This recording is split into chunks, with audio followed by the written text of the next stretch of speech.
2, 3, 4.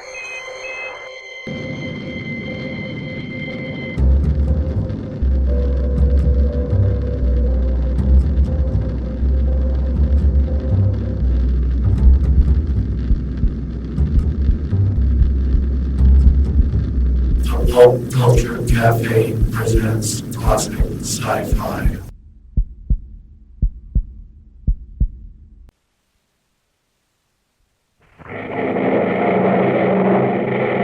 Adventures in time and space, transcribed in future tense.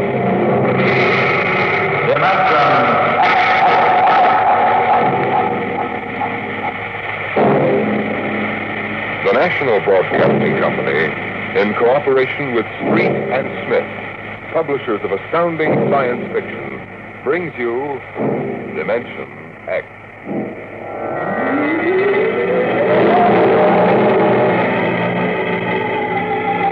On a high hill in Samoa, there is a grave inscribed on the marker of these words: "Under the wide and starry sky did my lie. Gladly did I live and gladly die, and I lay me down with a will. This be the verse you graved for me. Here he lies where he longed to be. Home is the sailor home from the sea, and the hunter home from the hill." These lines appear another place, scrawled on a shipping tag from a compressed air container and pinned to the ground with a knife.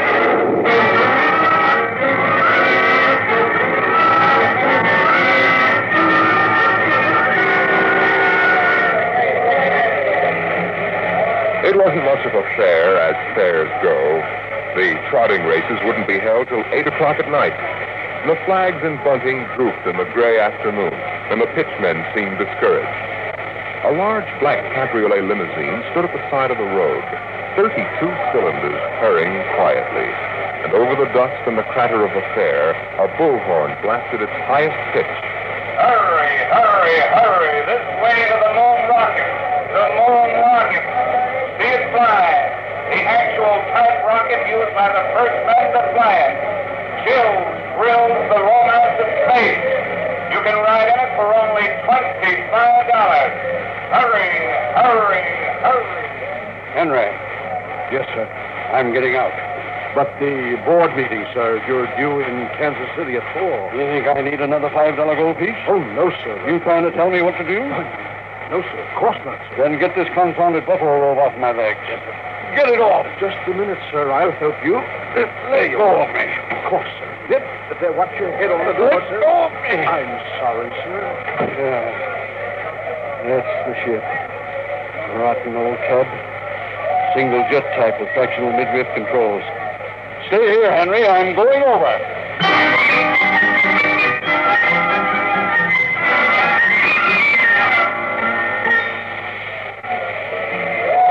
The moon rocket, 50 cents to come aboard. Flight leaving in 30 minutes. Hurry, hurry, hurry.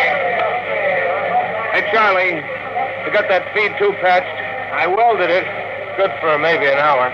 Oh, what a crowd. I wouldn't risk a nickel to see the sun blow up. Oh, Captain. Oh, excuse me, Captain. Yeah? Oh, yes, sir. 50 cents to inspect the rocket. One? Would you take a passenger this trip? You mean you want to go up? It's $25. That's right. Yes, sir, right away. Charlie, take the pitch. Oh, okay. Step this way, sir. Look out for the feed lines there. Yes, I see them. Step right into the office. Hey, Doc, passenger for checkup. Okay, Mac. Is this necessary? Regulation. Take off your coat, open your shirt, roll up your rack sleeves. How things, man? Slow. We're not drawing as much as the coot stent. Yeah, we'll pick up tonight with the trotters. Well, I'm ready, Doctor. All right. Your arm. All right. Breathe in. Out. Breathe. Breathe. Breathe.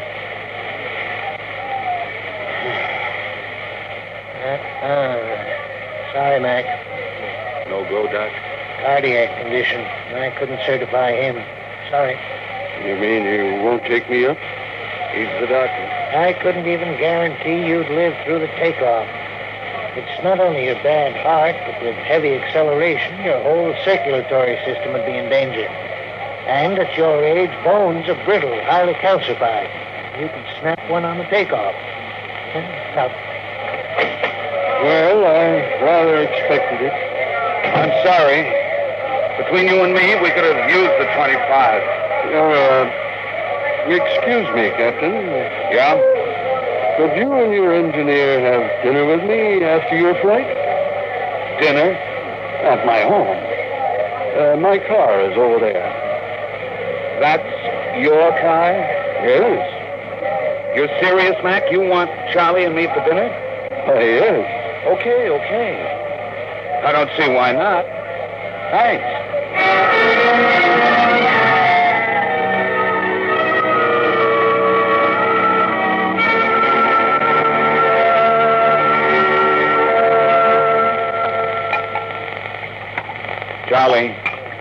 Charlie, you had enough. Oh, lay off, Mac. Oh, that's perfectly all right, Captain McIntyre. A cigar? Thanks. Light? Yes, thanks. Yeah, it's hard for me to see why any holder of a master's ticket would quit the Earth-Moon run. I didn't like it. Yeah. Don't hand us that. It was little G walked you out. All right. So I took a few drinks. I could have squared that. Too many regulations, red tape. Yeah. Would it help you to get back to the moon? Sure. I could get a short haul job hopping oil. If I kept my nose clean, I might even get back on the run. Captain, would you be open to a business proposition? What is it? You own your rocket. Barring a couple of liens and anything. I want a charter her to take me to the moon. What? You hear what he said, Mac? He wants us to fly that old heap to the moon. Oh, no, can't do it. The old boat's worn out. We don't even use standard fuel. Just gasoline and liquid air. Why don't you bribe a couple of company medics? It's been done before. I know, but not for me. I'm D.D. Harriman. Harriman? Why, you own the company. I own a large percentage of the company, but the other directors won't permit me to jeopardize the franchise. Can you tie that, Mac? A guy with half the money in the world, and he's up the creek. Shut up, Charlie. He's right. Well, Captain, It's against the law. I'd make it worth your while. Sure he would, Mac. D.D. Harriman. He'd make it worth our while. Mac, Luna City. Why do you want to go to the moon so bad, Mr. Harriman? It's the one thing I've really wanted to do all my life. I'm maybe 50 years older than you are. When I was a kid, nobody believed we'd really reach the moon. You've seen rockets all your lives, but when I was a boy, they laughed at the idea. But I believed. I wanted the moon then. I used to stand in the backyard and stare.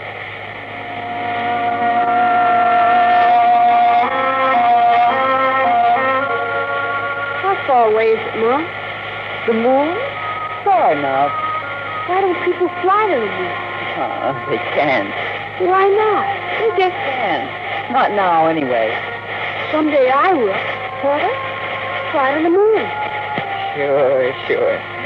Come on now, Dell. Inside. Way past your bedtime.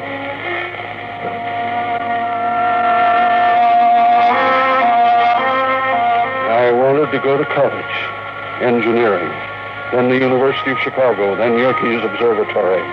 That's what I wanted. But I didn't get it. You see, Dell, Dad and I wanted you to go to college. We planned it. We saved for it. But with your dad gone and the girls growing up, I just can't manage it. The insurance won't cover us, and it's getting harder to make ends meet. You've been a good boy, Dell, and worked hard to make out. You'll understand.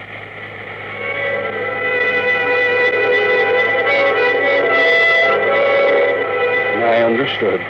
And I worked. Stock boy at the old Ford plant in Detroit. Accountant. Credit manager for a mail order house. And then New York. Wall Street. And then transportation. The monorail line between New York and Chicago.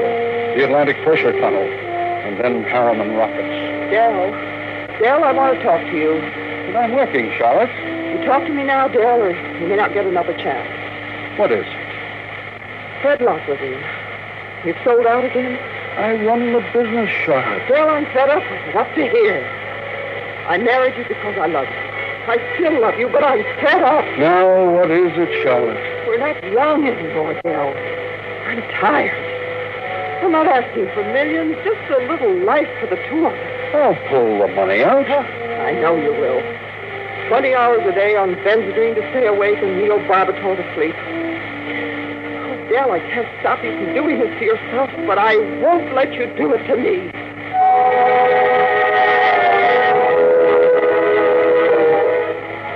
I didn't know about the divorce for a month. I lost the papers under a stack of blueprints and stock prospectus. Here's the news flash, Dell. Strato rocket reaches Paris. We've got the franchise lined up. The House Committee is solid. The Federal Rocket Commission is okay. The next step is the moon, Fred. Sure. Look, Dell, if we cut the freight rate on the tunnel, we could... I'm serious, Fred. The next step is the moon. Dell, you've been riding that joke for years. It's no joke, Fred. I've signed a $4 million research contract with National Fission Corporation and guaranteed the next 2 years' output of the Brookhaven Atomic Energy Institute. Dell, you couldn't. That's every liquid asset we have. You can't do that on your own initiative. I have, and the board will back me up. Fred, we're going to the moon.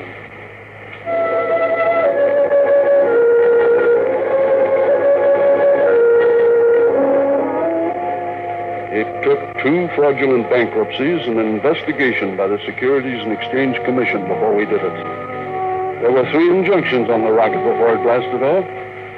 I was going on the second trip, but my considerate board served a court order on me. You can't go, Dell. Fred, I'll break you if it's the last thing. You've got a bad heart. And that's no secret. If you die out there, the whole card house comes down. We've got an equity in this corporation, and we're going to see it protected. You've sucked us in on this wild scheme, and now that it paid off, you're going to sit right down here on Earth and see that the dividends come out on time. You're not going to the moon, Dell. Forget it.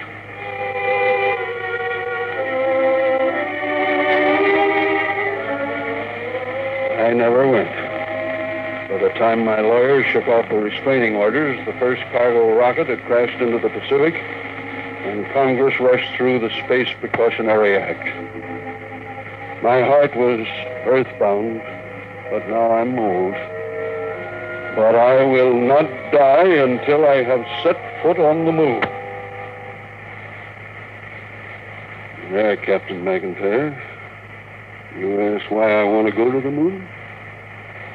Well? You find a ship, Mr. Harriman. I'll drive her. You'll get to the moon.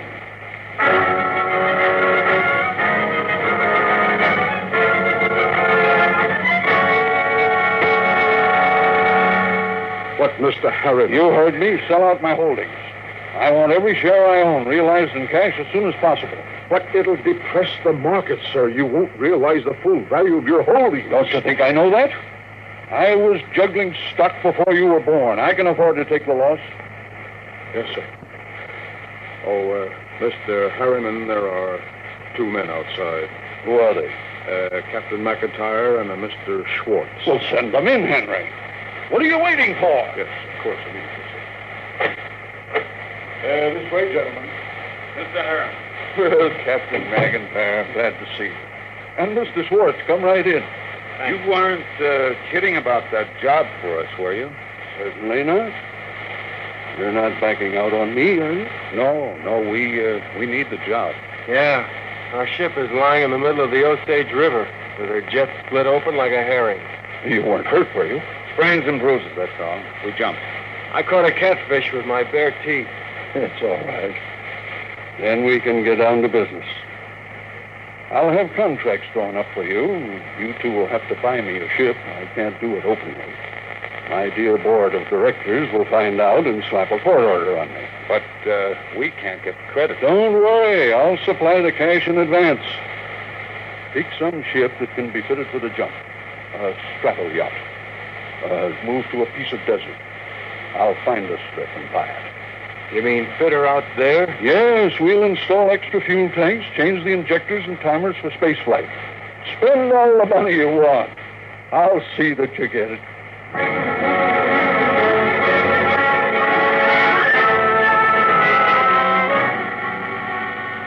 $132 shares of Apex holding at 60% of par. Check.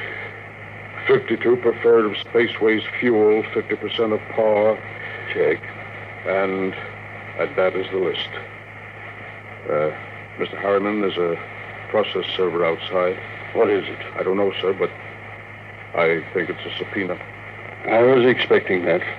Henry, get Mr. Cammons on the phone. Yes, sir. I think it's time for my lawyer.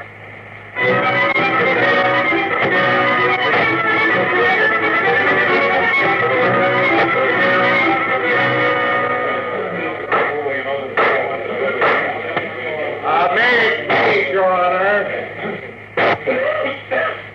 Counsel representing Mr. Harriman's relatives contend that his behavior for the past few weeks gives clear indication that a mind brilliant in the world of finance has become senile.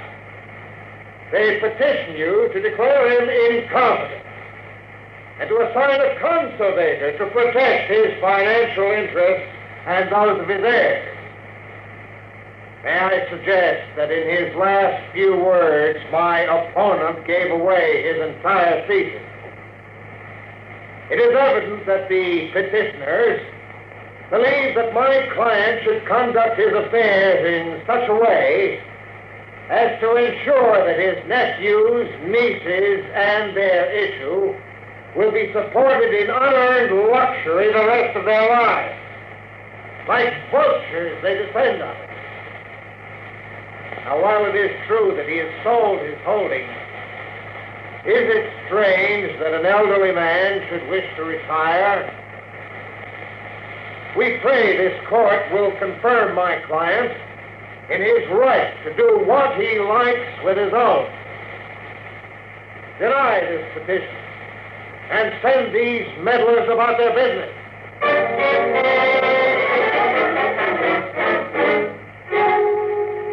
Cammons? He reserved judgment till tomorrow. Which way is the cat going to jump? Judge Embry is a strange one, Dal. He assured me he has a higher regard for personal liberty and then added that any action he took would be in your interest. But he did say that men do become senile and must be protected. Senile? He might rule against me. Yes, Dale. He might.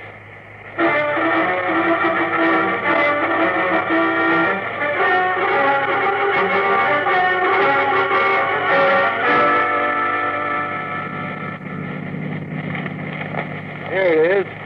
Eccentric millionaire disappeared. Are you eccentric, Mr. Harriman? Well, they used to call me crazy. It depends on your credit rating. A bench warrant under contempt proceedings has been issued. They won't find me out here. How's the work going, Charlie? Well, my end's in pretty good shape. We finished the second pressure test on the new tanks and fuel lines today. The ground tests are all done except the calibrations. Take about 4 hours unless I run into bugs. How about supplies? Food and water on board. 3 vacuum suits, a spare, and service kits. I'm short navigation equipment, but give me a sextant and I'll get you down on the moon at any spot you name. Just from a general knowledge of relative speeds and orbit. All right, Columbus. We know you can hit the floor with your hat. Are you ready to go? My nephews will have detectives out looking for me. Well, I could run those calibration tests tonight. Take till midnight. After that, it's up to the Commodore here. There she is, Miss Harriman. That's the job that'll take you to the moon. It's a good ship.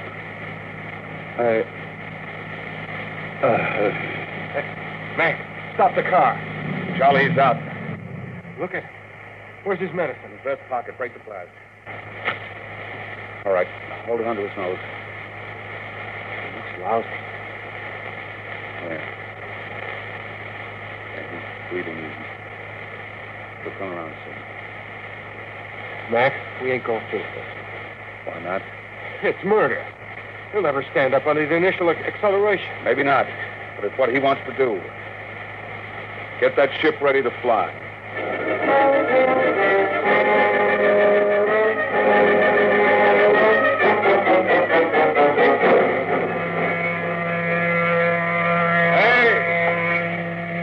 Hey, you! Me? Yeah. How many other people are there out here on this desert? What can I do for you? You James McIntyre? Hey, Mac. Yeah? What's the matter, Charlie? Oh. You McIntyre? Yeah? I'm the deputy federal marshal in this district. I got a warrant for your arrest. What charge? Conspiracy to violate the Space Precautionary Act. You, I suppose you're Charles Schwartz, huh? Yeah? Well, I got one for you, too. Thanks. And a man named Harriman. Got a court order to put seals on your spaceship. We haven't got any spaceship. What are you doing, kidding me? What's that, a kiddie car? Strato yacht. Oh, yeah? Well, if put seals on it till the spaceship shows up. Now, come on, where's Harriman? In the shed. Over there. What shed are you talking? Oh, my knuckle. That's the one I broke playing football. I'm always hurting that finger. Charlie, we gotta hurry. Get Pop into the cabin and strap him into his hammock. Right. So long, deputy. Oh, my knuckle.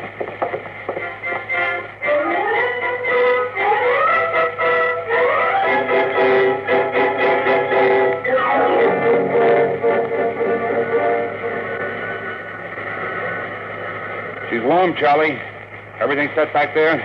How do I know? I didn't have time to run tests. So, you all right, Mr. Harriman? I think so. These straps are tight. Have to be when we blast off.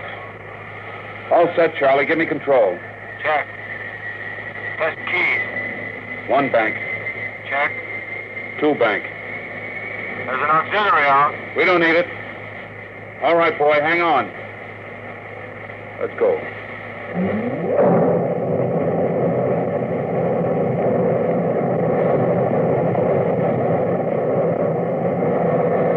How are you, Pop? Doing fine. Couldn't be better. You better stay in your hammock. I'll loosen the straps a little. What is it? Nothing. Just go easy on that side. Pop, you ain't fooling me, man. You got a couple of busted ribs. Well, there isn't much I can do until we ground. You take a neobarbital and I'll wake you when we cut jet. No, I'll stay awake. Okay. Just you say, Pop.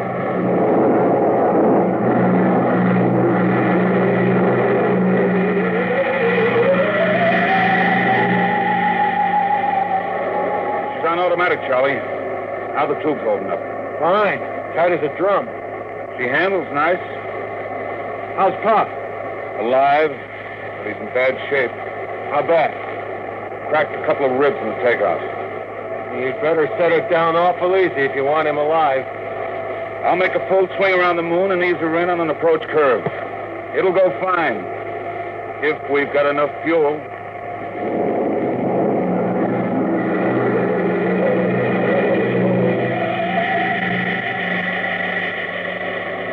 What? Who called me? Something wrong, Pop? I thought somebody was calling me. I must have been asleep. I swung your hammock around. We're breaking now. There she is ahead. The moon. I've seen 1,000 photographs. There. That's Copernicus. Tycho. The new Minerva Mines dome. You know it all right, Pop. Where are you landing? Mare Imbrium, between Aristoteles and Archimedes. That's about 40 miles from Luna City, isn't it? Sure. It won't be easy landing with a ground approach radar, will it? I've done it before. Not without a second pilot to punch the statometer. Pop, you ought to have a mate's ticket. You know the whole routine. You must have really studied up. Yes, that's all I could do, study. till now. Oh, look at her. The moon. I feel as if I were coming home. Yeah. Charlie, Yo, I'm taking her in. Cut in full power. make it good, Mac. Pop can't take a rough one. Shut up and give me the power. I'll do my best. Okay, statometer setting punched. Hang on, here we go.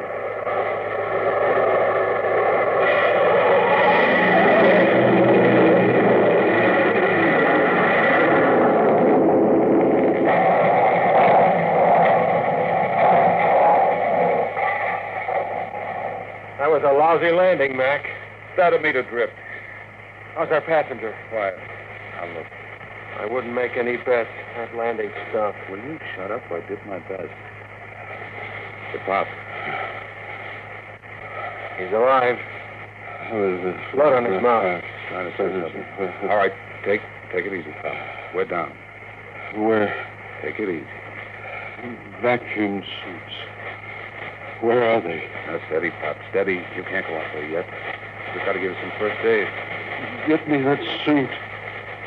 What do you think, Mac? Might as well get his suit out of the locker. Use the big one. He'll be more comfortable. Okay, Pop. Easy now. Hurry. Hurry. Feel those zippers, Charlie. All right, now, take it easy. All right, the helmet. Your diaphragm set? Check.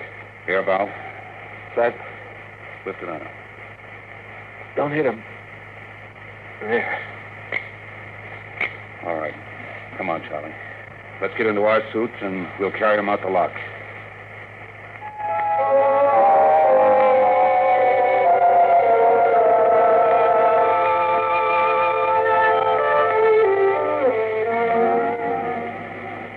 Easy. Easy with him. Okay. Okay. You all right, Pop? Outside. Take me outside. His left leg is going. Get your shoulder under. Right. Open the lock.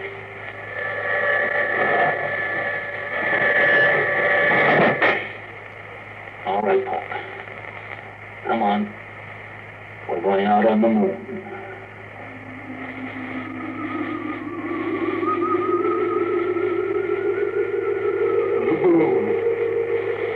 All right.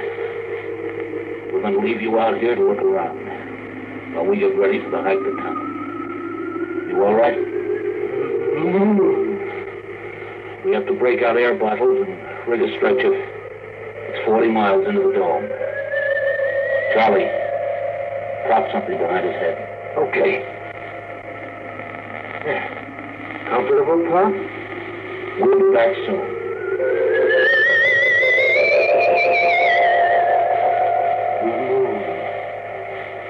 I can feel the pumice dust. There's the earth overhead. The earth in the sky. Green blue. I know the moon.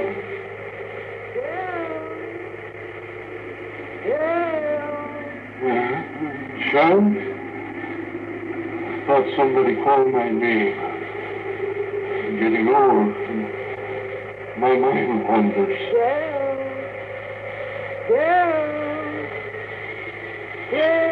Charlie. That's you, isn't it? I made it, Charlie. I'm on the moon. You didn't understand. You were afraid I wouldn't take care of myself. But I made it. I'm on the moon.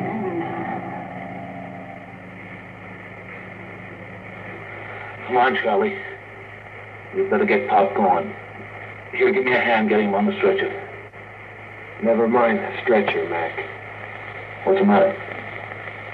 He won't need it. He's dead. Oh.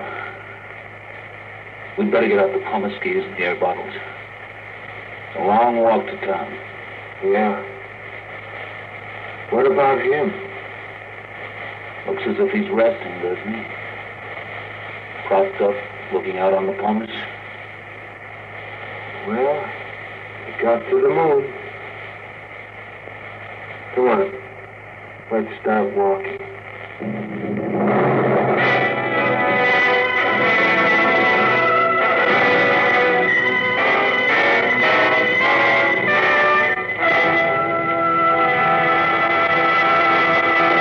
You've just heard another adventure into the unknown world of the future. The world of...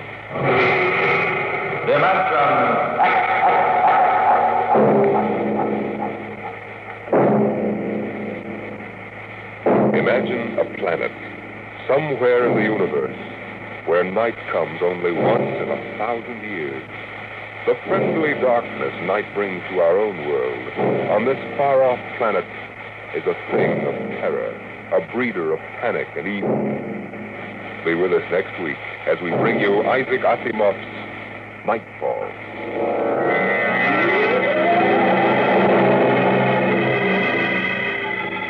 Dimension X is presented transcribed each week by the National Broadcasting Company in cooperation with Street & Smith, publishers of the magazine Astounding Science Fiction. Today, Dimension X is presented Requiem, written for radio by Ernest Kenoy from the story by Robert Heinlein. Featured in the cast were Rod Hendrickson as Harriman, Bill Quinn as McIntyre, and Owen Jordan as Charlie.